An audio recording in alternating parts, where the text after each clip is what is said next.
శ్రీ దుర్గాదేవి కాళీమాత ఆశీస్సులతో జ్యోతిష్యం చెప్పబడును. స్త్రీ పురుషులకు ఎటువంటి సమస్యలకైనా 100% ఫోన్ ద్వారానే జ్యోతిష్యం చెప్పబడును.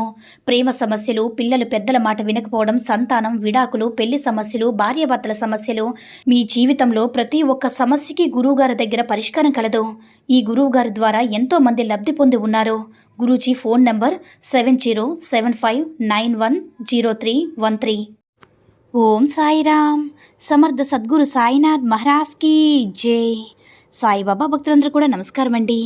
సాయినాథుని ఆశీస్సులతో అందరూ కూడా సుఖంగా, సంతోషంగా, అష్టైశ్వర్య, ఆరోగ్య అభివృద్ధితో ఉండాలని మనస్ఫూర్తిగా కోరుకుంటూ ఈరోజు ఈ వీడియోని మొదలు పెడుతున్నాను. ఈరోజు వీడియో ఏంటంటే, బిడ్డ చూడగానే నా యొక్క విభూతిని తాకు బిడ్డ, ఊహించినటువంటి శుభవార్త వింటావు అని మన బాబాగారు అయితే ఈరోజు మనకి చాలా అద్భుతమైనటువంటి సందేశంతో అయితే మన ముందుకు వచ్చారండి. మరి మన బాబాగారు ఈరోజు మన ముందుకు ఎలాంటి సందేశం అందించాలి అనుకుంటున్నారో ఆయన మాటల ద్వారానే విందాము. ఆయన మాటలు వినే ముందుగా ఈ వీడియో కనుక నచ్చినట్లయితే లైక్ చేసి షేర్ చేయండి. మరిన్ని వీడియోస్ కోసం మన ఛానల్ని సబ్స్క్రైబ్ చేసుకుని మాకు కొంచెం సపోర్ట్ చేయండి.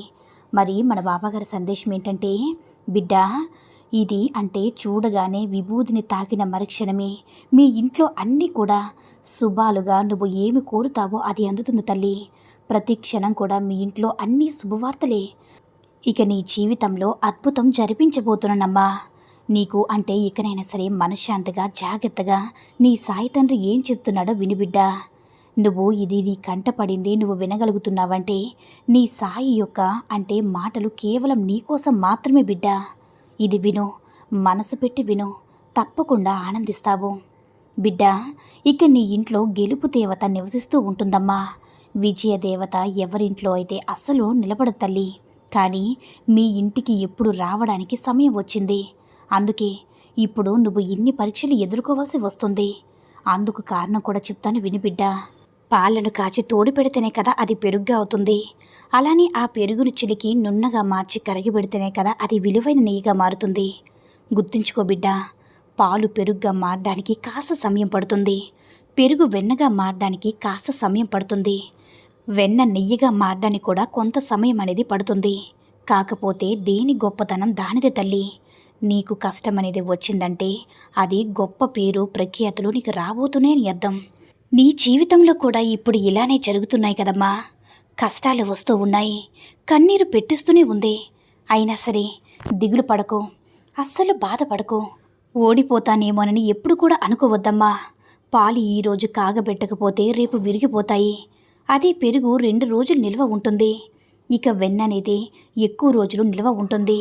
ఆఖరికి పాల ద్వారా వచ్చిన నెయ్యి కూడా ఇంకా ఎక్కువ రోజులనేది అలాగే నిల్వ ఉంటుంది బిడ్డ. పాడవకుండా బాగా ఉంటుంది. దీని ద్వారా నీకేమైంది ఒకసారి నువ్వు చెప్పు తల్లి. నువ్వు కూడా పాలు ఎన్ని అయితే కష్టాలు ఎదుర్కొని స్వచ్ఛమైన నెయ్యిగా మారుతుందో అలాగే నువ్వు కూడా నీకున్నటువంటి కష్టాలన్నింటినీ కూడా దాటేశావంటే నీ జీవితం నాశనం చేయడం ఎవరి వల్ల కాదమ్మా. నీ జీవితాన్ని నీకు నచ్చినట్లుగా నువ్వు మార్చుకోవచ్చు. దాన్ని ఎవరు కూడా వేరు చేయలేరు బిడ్డ. నీ జీవితాన్ని ఎవరు కూడా నాశనం చేయలేరు. కాబట్టి తల్లి, కష్టాలు వచ్చాయని కృంగిపోవద్దు. ఆవేదన పడుతూ, భయపడుతూ, బాధపడుతూ కూర్చోకు. అంతటితోటే అంతా అయిపోయిందని అస్సలు అనుకోవద్దమ్మా. అన్నిటినీ తట్టుకుని ఉంటేనే కదా మంచి గొప్పగా ఉన్న జీవితం అనేది నీ సొంతమవుతుంది. ముందు నీ బాధలకు, ఆవేదనలకు కారణమేమిటో తెలుసుకో. నీలో ఉన్న శక్తి ఏంటో నువ్వు బయటపెట్టు బిడ్డ. అప్పుడు విజయం ఖచ్చితంగా నీ సొంతమవుతుంది. నీకు ఆత్మధైర్యం పెరిగినప్పుడే కదా విజయం అనేది ఎప్పుడూ నీ వెంటే ఉంటుంది. గుర్తుంచుకో బిడ్డ, అన్ని పరీక్షల తర్వాత నీ జీవితం గెలుపు వస్తుంది. అంటే ఆ గెలుపు అనేది నీకు శాశ్వతంగా ఉండిపోతుందమ్మా. అలానే భవిష్యత్తులో విజయం అనేది నీ సొంతమవుతుంది. ఇక దిగులు పెట్టుకోకమ్మా. గెలుపు తథ్యం తల్లి. శాశ్వతంగా, నిరంతరంగా నీ గెలుపు నీ వద్దనే ఉంటుంది. విజయ దేవతను మీ ఇంట్లో నిరంతరంగా నివాసం ఉండేలా చేస్తాను. ఇప్పుడు నీకు కష్టం మీద కష్టం, బాధల మీద బాధలు, అవమానాల మీద అవమానాలు జరుగుతూ ఉన్నాయి కదా. అలా వస్తుందని ఎప్పుడు కూడా బాధపడద్దు. అవి దాటితేనే కదమ్మా నువ్వు శాశ్వతంగా ఆనందాన్ని పొందగలవు. నీ జీవితం నీది తల్లి. నీ నిర్ణయం కూడా నీది.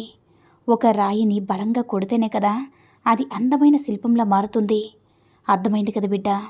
ఏదైనా సరే ఒక మొక్కని బలవంతంగా కొట్టి దాన్ని చెక్కితే కదా అందమైన తలుపులు, కిటికీలు ఇలా ఎన్నో కూడా తయారు చేయగలవు.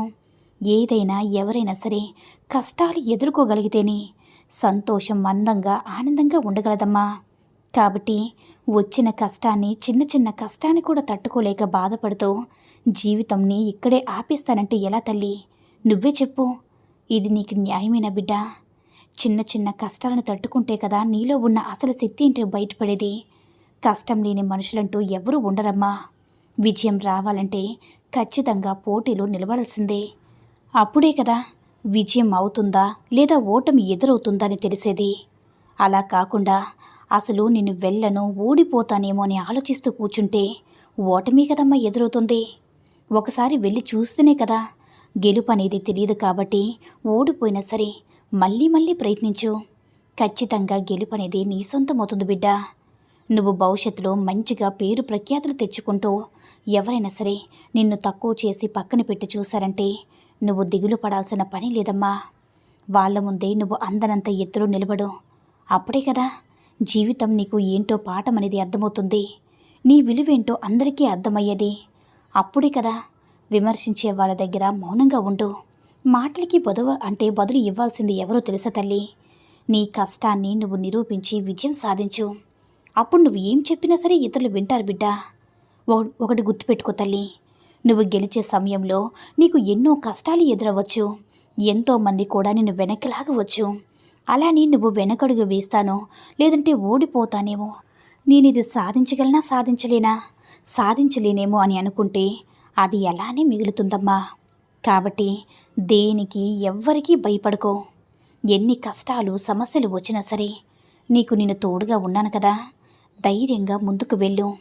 ఏది కూడా నా వల్ల కాదు అనుకుంటే ఏ పని కూడా నువ్వు చేయలేవమ్మా. కాబట్టి నువ్వు దేనికి కూడా నిరుత్సాహపడకు. ఖచ్చితంగా నువ్వు సాధించగలవు బిడ్డ. నువ్వు అతి దగ్గరలోనే ఉన్నావు. ఇక దేని గురించి, ఎవరి గురించి ఆలోచించకుండా, పట్టించుకోకుండా ప్రశాంతంగా ఉండు. ధైర్యంగా ముందుకు వెళ్ళు. అంతా సొమ్మే జరుగుతుందమ్మా. మీ సాయి నీకు తోడుగా ఉండవా? నువ్వు అసలు భయపడవద్దు. దేనికై కూడా నువ్వు దిగులు పడవద్దు. అతి త్వరలోనే విజయం నిన్ను చేరుకోబోతుంది బిడ్డ. నీ సాయి మీద నమ్మకంతో ముందుకు వెళ్ళు. ఎలాంటి అడ్డంకులు, ఆటంకాలు లేకుండా నేను చేస్తాను కదమ్మా. ఏ సమస్య వచ్చినా సరే సాయి అని ఒక్కసారి నన్ను పిలువు బిడ్డ. సప్త సముద్రాల అవతలున్నా సరే నీకున్నటువంటి కష్టం నుంచి బయటపడవేస్తాను. నువ్వు ఎవ్వరి గురించి కూడా ఆలోచించవద్దు బిడ్డ. బాధపడవద్దు, దిగులు పడవద్దు, భయపడవద్దు. ఇక దేనికి కూడా నువ్వు ఆలోచించకుండా ముందడుగు వెయ్యమ్మా అని మన బాబాగారైతే ఈరోజు మనకి చాలా అద్భుతమైనటువంటి సందేశాన్ని అయితే అందించారండి. సాయి మహిమల ద్వారా వచ్చిన ఈ సందేశం మీ అందరికీ కూడా నచ్చిందని అనుకుంటున్నాను. ఈ వీడియో కనుక నచ్చినట్లయితే మరికొంతమంది సాయి భక్తులకు రీచ్ అయ్యేలా షేర్ చేసి లైక్ చేయండి. అలాగే మరిన్ని వీడియోస్ కోసం మన ఛానల్ని సబ్స్క్రైబ్ చేసుకుని మాకు కొంచెం సపోర్ట్ చేయండి. సర్వే జన సుఖినో భవంతు. జై సాయిరామ్.